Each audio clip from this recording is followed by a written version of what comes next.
Benvenuti a tutti su Potoi TV. Oggi parliamo di strategia e dico in generale, quindi sia il PvP ma anche intrattenere relazioni pacifiche con la propria fazione, i propri compagni e con giocatori delle fazioni opposte. Partiamo quindi dalla fazione.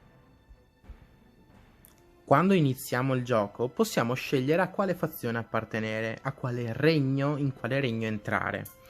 Nel mio caso Mordor.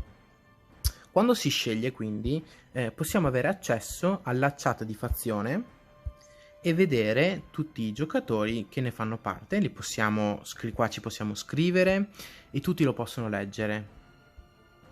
I territori controllati dai giocatori che fanno parte della fazione ma non del nostro clan sono colorati di viola e noi non ci possiamo muovere sopra, non ci possiamo spostare sopra di essi. Questa è una cosa importante da sapere, perché se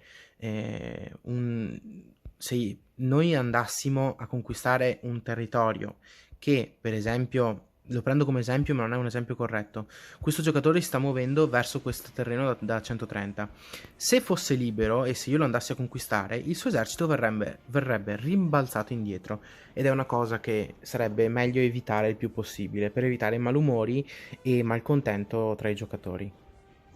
Come regola generale vi consiglio di evitare l'hate speech e di creare dei malcontenti tra i vari giocatori. È sempre bene cercare di tenere delle relazioni pacifiche con tutti, perché non si sa mai da chi potrebbe arrivare un aiuto in futuro, dato che questo è un gioco non per il singolo ma per la comunità. Difatti si è molto più forti se si è uniti con altri giocatori, il singolo non fa la differenza. Ciò che fa la differenza è l'unione dei vari giocatori, fidatevi.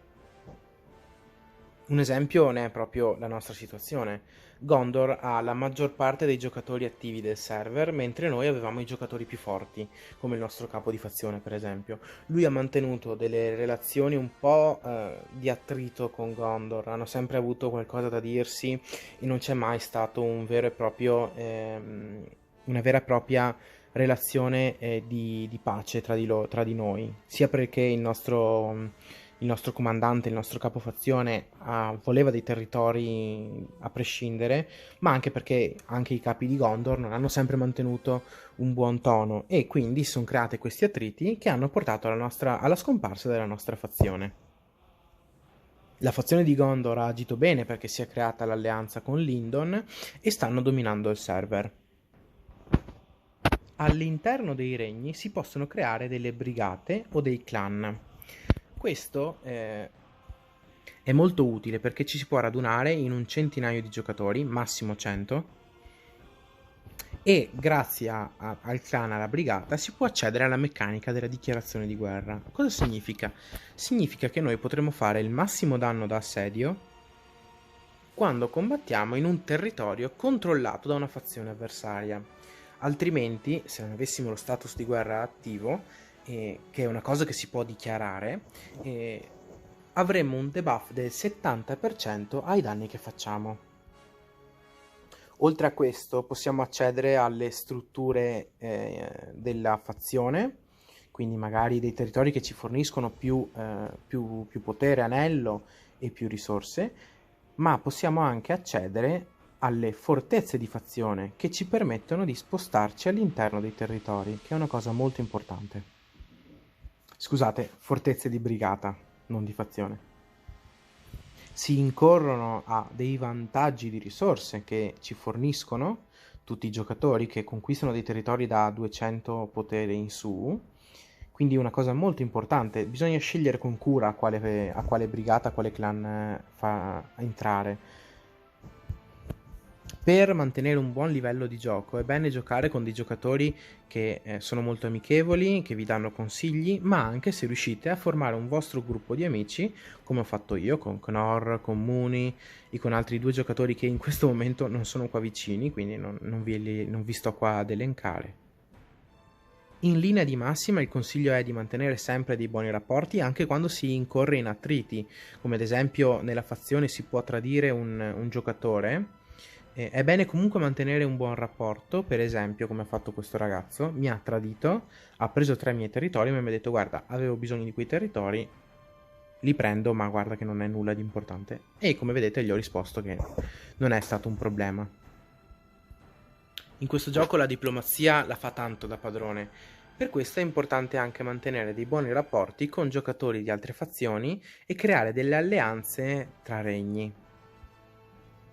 Nel nostro caso, io, Muni e Knorr abbiamo mantenuto delle relazioni pacifiche con i Gondoriani. Difatti noi siamo nel loro territorio, ma non ci stanno attaccando, ci stanno lasciando in pace. Questo per mantenere un buon gioco, perché se si viene attaccati ogni giorno e perdere tutti i territori è una cosa molto frustrante che ti va un po' ti fa venire voglia di lasciare il gioco.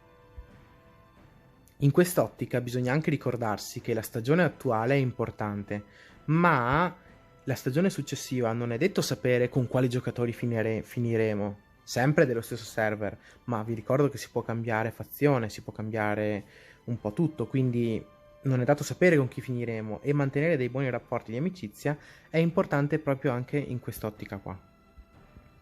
Se si crea un gruppo attivo è molto più facile riuscire a gestire bene la stagione e magari ottenere anche dei buoni risultati.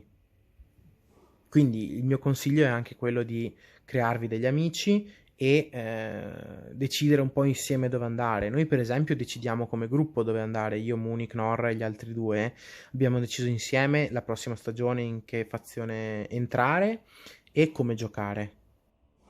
Passiamo ora alle strategie di combattimento. La prima cosa da sapere è che cos'è la meccanica di protezione. Ora ve lo mostro. Protezione significa proprio questo, ovvero che nessuno può attaccare quel territorio. Si attiva quando lo conquistiamo e viene mantenuto per 3 minuti dalla conquista.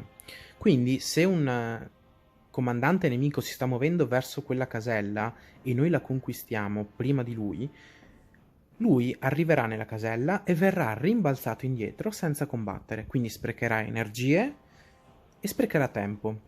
Questa è una cosa che si può attuare quando noi abbiamo un comandante in disuso, tipo Merry e Pipino o i comandanti di serie B che non utilizziamo, noi gli forniamo delle truppe veloci e li mandiamo a conquistare quei terreni prima dei nemici, così da fargli perdere tempo ed energie. Lo stesso vale per i territori che non sono collegati a territori della nostra fazione, quindi se io volessi attaccare questa casella non lo posso fare perché non ho delle zone che sono a contatto, che confinano con questo territorio. Questa è una meccanica che si può sfruttare per difendersi, ovvero se io volessi attaccare questo territorio qua, potrei mandare un comandante, ma se lui conquistasse la mia casella, la casella della mia fazione vicina, il mio comandante verrebbe rimbalzato indietro perché non ci sarebbe nessun territorio alleato vicino alla casella nemica. Quindi è una cosa che bisogna mantenere a mente e ricordarsi durante tutti i fight che andremo a fare. Per evitare di essere rimbalzati è importante mandare i comandanti vicino alla zona di confine, ma comunque in un territorio che è sicuro, che è ben difeso. Per esempio, se io mi dovessi muovere verso questa casella per poi, se qua ci fosse una linea di difesa nemica, per esempio qua, se qua ci fosse una linea di difesa nemica e io mi volessi muovere verso la casella della mia fazione, dove dovrei mandare il mio comandante? Beh, molto più indietro rispetto a quella casella. Di preciso lo dovrei mandare all'incirca su questo territorio da 300. Perché? Perché è ben difeso ed è difficile che un avversario lo raggiunga per rispedirmi indietro il mio comandante. Quindi prima muovo il comandante qua, poi lo sposto vicino al territorio bersaglio e poi attacco.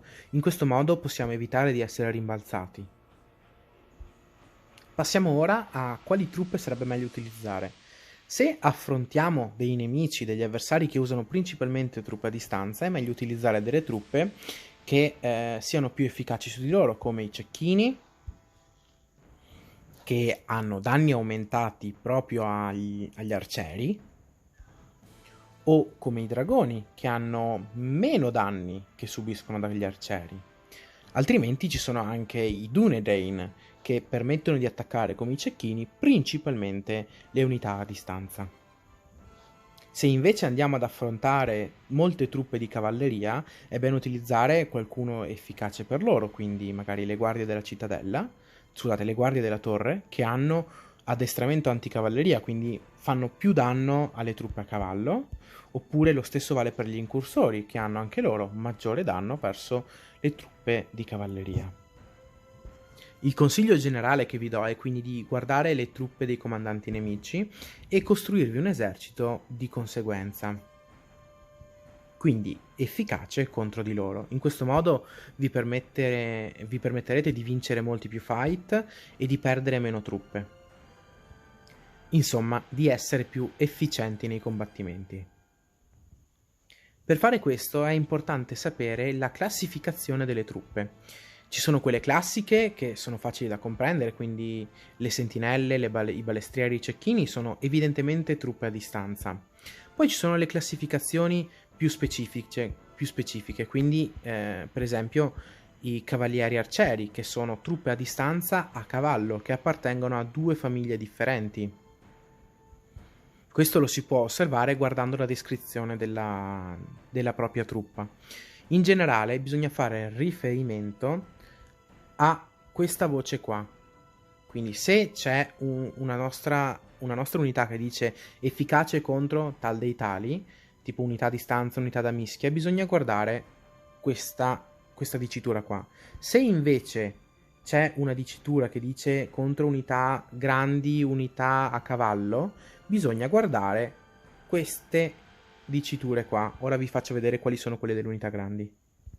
Questa per esempio è la dicitura per le unità grandi e lo stesso vale per le bestie, nel quale però la dicitura è riferita alla razza. Quindi ci sono varie possibilità di bonus contro o subiti da qualcosa ed è importante conoscerle. Quindi vi consiglio vivamente di spulciare le descrizioni delle varie truppe.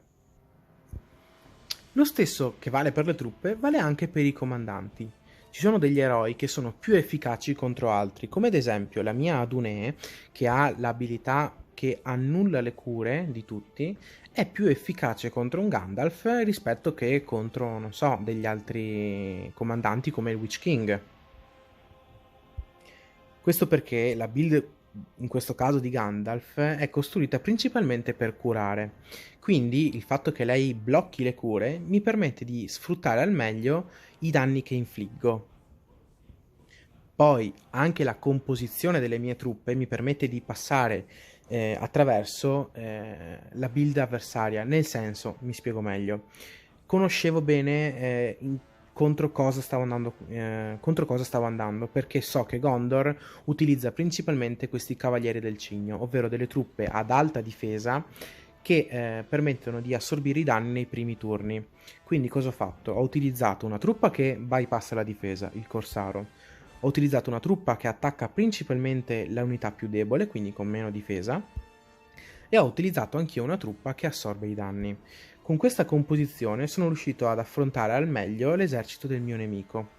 Quindi fate molta attenzione alla vostra composizione, alla composizione dell'avversario e anche a quale comandante mandare contro un comandante nemico. Mi raccomando, per il video di oggi era tutto.